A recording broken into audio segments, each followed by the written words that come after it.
बेखायनो साफ्रोमबो नायगिरिफोरखौ थाग थियारि जानानै थानो थाखाय खावलायनाय जाबाय। स' फाइनालि लोगोफोर आं नै दा सफैबायानो ना जोहोलाव दि जाब्रांनि दिनै फुटबल फाइनाल खेलाया दिनै जाफुंनानै थांबाय।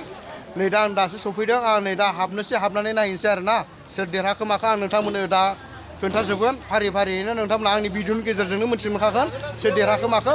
स' फाइनालि आं नै गेट सफैबाय गेटनि गेजेरजों आं दा हाबलांगासिनो दं नोंथांमोना भिडिअखौ नायलांबाय थाबानो जाबाय आरो ना आं हाबगासिनो दङ दा आं थांगासिनो आरो ना हाबलांगासिनो दे थांसै नामा दे दे आं थांगासिनो दं आरो ना दा हाबलांसै आङो।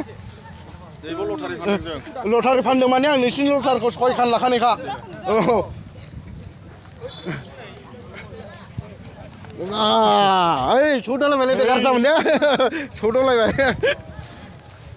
फुरा मानसिजोब आरो ना नै खेलाया नायगासिनो दं दा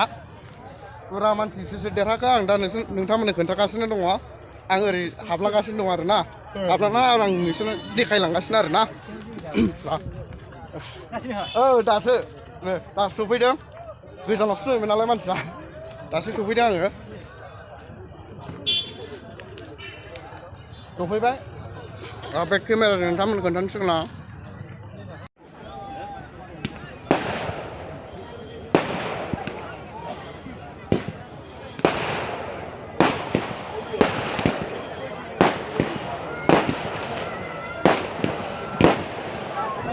फुरा बमा उखुन्दै जोबसै आरो ना नै फुरा उखुन्दै जाजोब्बाय एकदम जेरैबो उखुन्दै खोनासै आरो ना बमा खावनाया फुरा उखुन्दै जोबसै जाना एकदम उखुन्दैसै फुरा बमाजों उखुन्दै खुजोब्बाय आरो ना जायगाया नायजाला नै एकदम ओरैबो गावगासिनो लोगोफोर नै फुरा ओरैबो लागावगासिनो गावनाया फुरा गावजोब्बाय आरो ना एकदम उन्दैफोर गोजा नै बमा गावग्राफोर नालाय एकदम दे सावना होलाय बाबुमोन सावना होलाय लाइटार गैया सावना होबावनांगौ रा बेखौ दंथ' नै दंबावो मेला दंथ'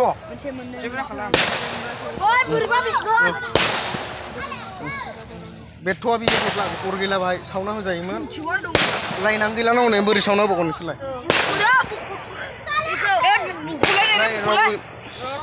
फुरा उखुन्दै जोबसै आरो ना नायजाला जायगाया एकदम उन्दैफोर गोजा लोगोफोर फुरा उन्दैफोर गोजा ना आरो जाय नै फुरा बमा गावग्राफोर नालाय एकदम फुरा खुदिया गोजा आरो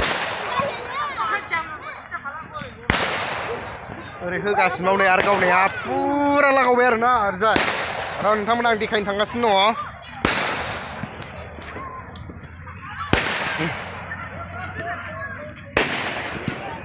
बावनो जादों खेलायानो फुरा ओरैबो फुरा खुजोबा जायगायानो फुरा उखुन्दै जोबसै आरो ना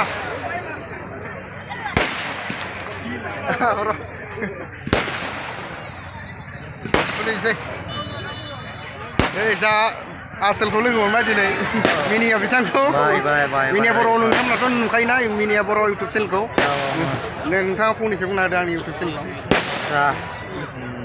जोबोद गोजोननाय मोन्दों ब्रादारखौ लोगो मोननानै नैबे जोंनि अन्थाइबारि जे मोनसे जोलुर बादायारि दिनै फाइनाल दा फाइनालावहाय फैलायनानै जों बयबो लोगो मोनलायफैनाय जाबाय आङो जोबोद गोजोननाय मोन्दों ब्रादारखौ लोगो मोननानै आङो माब्लाबा मबाइलावल' नुनाय जायो ओमफ्राय दिनै फार्स्ट टाइम ना सेकेन्ड टाइम लोगो मोननाय जाबाय आरो ना लन्थिबारियाव खनसे फार्स्ट टाइम लोगो मोनबाय दिनै सेकेन्ड टाइम जाहैबाय जोबोद गोजोननाय मोन्दों रायजो राजा नोंथांमोना जानाखि आंनि जेसेबांनाखि फिसा इउटुब चेनेल दा रायजो राजा नोंथांमोना गावजों गाव सापर्ट होलायलायदो मानो होनोब्ला जोङो नोंथांमोननि जोबोद सापर्टनि गोनांथि नोंथांमोना जोंखौ अननानै सापर्ट होलायोब्लासो जोंबो बेफोरबायदिनो गोजान गोजान जायगाफ्राव माखासे गोबां नुनो मोनै माखासे जायगाफोरखौ नोंथांमोननो आपडेट होनो हायो दा बेनो आरो नोंथांमोना सापर्ट होलायोबा जोङो माने गोसोफ्राव बोलो मोनो आरो बेफोरबायदि मोजां मोजां माखासे नुफेरनि जायगाफोरखौ जोङो जेन थांनानै नोंथांमोननो देखायहरनो हायो दा बेनो thank you brother thank U ओमफ्राय फैगौ बोसोरावबो बेफोरबायदिनो बाहागो लाफैनो थाखाय खावलायहरदो रायजो राजा बिथांमोनखौ नेक्स्टआव बेनो जोङो जेब्लायबो माने बोसोरावबो आरो ना फैगोन बोसोर बा बा नैबे गुसुं समानि गेजेरावबो जेन जोङो जि जेरावखिया जाया मानो जोङो थांनानै बेफोरबायदि भिडिअफोर बानायनानै नोंथांमोननो देखायनो हायो आसा खालामनानै थाबाय नोंथांमोना नेनानै थागोन होननानै फैगोन नेक्स्ट बोसोरफोरावबो गोबां जोंनि दाब दाब जायगाफ्राव जोंनि चिरांनि सिमा बे जायगायाव गोबां फुटबल बेफोरबायदि जाबाय थायो जोङो नोंथांमोना जुदि सापर्ट होलायनाया जुदि थाबाय थायोब्ला नोंथांमोननो जोङो जेब्लायबो अराय सम जोंनि जिउआ जेसेबांनाखि थागोन बे समसिमहालागै जोङो बे डिउटियाव ओंखारनानै नोंथांमोननो देखायबाय थागोन बेनो thank you brother thank you आदा thank you thank you thank you बे समाव बयनिबो सिगाङाव फोसावनो आं खावलायदों जोङो बयबो मिथिगौ जों बयबो आइडिया खालामनो हाखाबाय जों गेस खालामनो हाखाबाय आरो बेखौ जोङो सोरबा सासे एबा सानैया सायख'वाखै गासै रायजो राजाफोरनि आखायाव टिकेट राननानै होदोंमोन आरो बै टिकेटआव बिथांमोना जार्सि नाम्बारजों लोगोसे क्लाबनि नाम नङाब्ला जार्सिनि नाम कालारखौ होनो थाखाय बिथांमोनखौ खावलायदोंमोन आरो बेबायदि खालामनायाव जोंनि साफ्रोमबो नायगिरिफोरा जाय हान्जानि गेलेगिरिया साबसिन गेलेदों बिथांनि जार्सिनि नाम्बार आरो जार्सिनि कालारखौ होनानै हरदों आरो बेबायदियैनो जोङो बिथांनि थाखाय बे प्राइजखौ थिनानै दोनदों बे समाव जोंनि गेजेराव साबसिन हामसिनै गेलेनानै दिन्थिनो हानाय बादायारिनि मुङानो जाहैबाय खोरोमदाव स्पर्ट्स क्लाब कालिगावनिफ्राय मानगोनां दैमालु बसुमतारी बयबो हायनो जार्सि नाम्बार बिपुल दैमारि बसुमतारी कनफिउज जादों दहाय खिन्थाहरनाया बिपुल बसुमतारी जार्सि नाम्बार 11 खोरोमदाव स्पर्ट्स क्लाब आरो बिथाङा रनसाय फानलि आरो बिथांनो बान्थाखौ हरनो थाखाय जोंनिनो मानगोनां भिडिअ सार कुमुद चन्द्र नार्जारिखौ खावलायनाय जाबाय आरो बिथांखौ हेफाजाब होनो जोंनिनो मानगोनां एमसिएलए सार अमर बसुमतारीखौ खावलायनाय जाबाय जों बयबो आखाइ खबनानै बिथाङा मान बावनो हामबायदों सार बान्थाखौ गथायनानै होनायनि थाखाय आरो बेजों लोगोसे साबसिन गेलेगिरि बिथांखौबो हामबाय होदों मोजाङै दिन्थिफुंनायनि थाखाय नोंथांनि जिउआव गेलेनायनि गेजेरजों आरोबाव जौगालांनो हाथों बेखौनो आसा आरो मिजिंथिबाय बे समाव जोंनि गेजेराव बेस्ट स्करार अफ द सिरिज अफ द टुर्नामेन्ट बे गासै टुर्नामेन्टनिनो बांसिन गल स्कर खालामनो हानाय गेलेगिरि बांसिन गल स्कर खालामनो हानाय गेलेगिरि बिथांखौ बिथांनि मुंखौ बे समाव एनाउन्स खालामनो आं गोसो जादों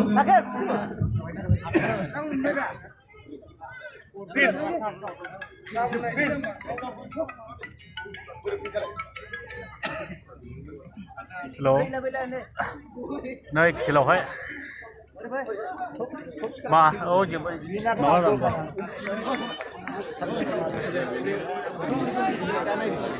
माबा जियानो जाया मानो हामबाय होदों जों बयबो मिथिखानाय हिसाबै बांसिन गल स्कर खालामनो हानाय बिथाङानो जाय बिथाङा बेस्ट प्लेयार मोनदों आरो बिथाङा गासै 15,000 रां बान्था महरै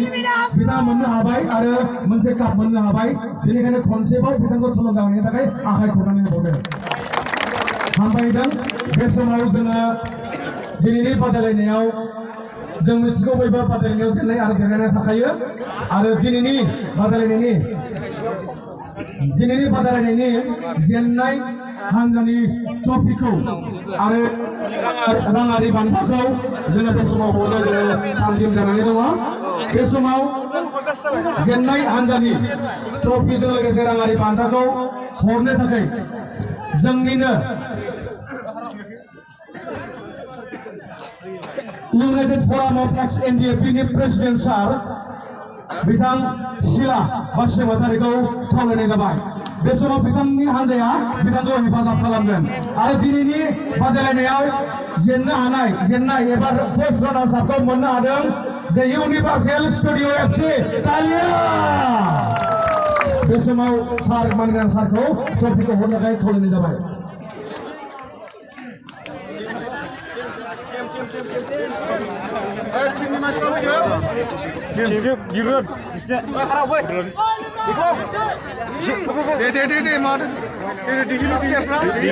गोख्रैनो लांफैनो दे।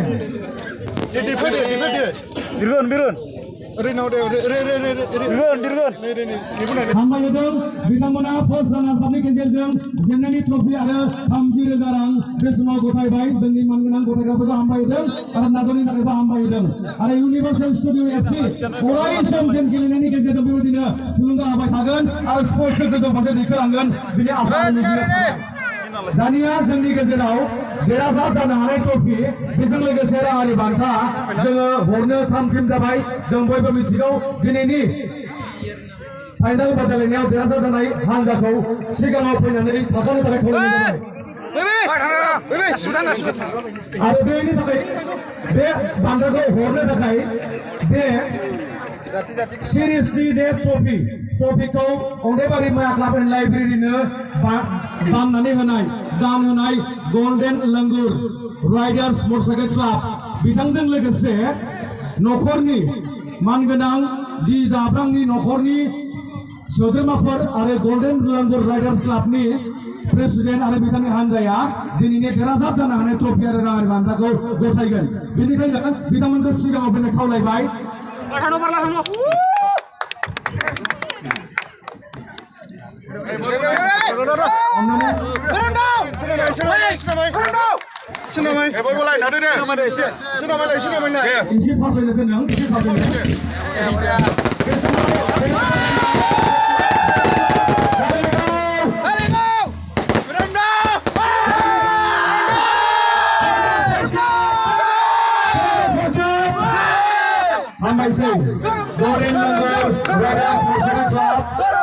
जों लोगोसे मुंख्लंनि जाबानि न'खरनिफोर साफ्रोमखौबो हामबायहोदों ट्रफिखौ गथायनायनि थाखाय। धोरोमदाव स्पर्ट्स क्लाब धारागावखौबो हामबायहोदों मोजांथारै गेलेनानै बयखौबो गोजोन होनायनि थाखाय। बे समाव जोङो बिथांमोननि मुं लानानै जोङो जय होगोन। धोरोमदाव स्पर्ट्स क्लाब धारागाव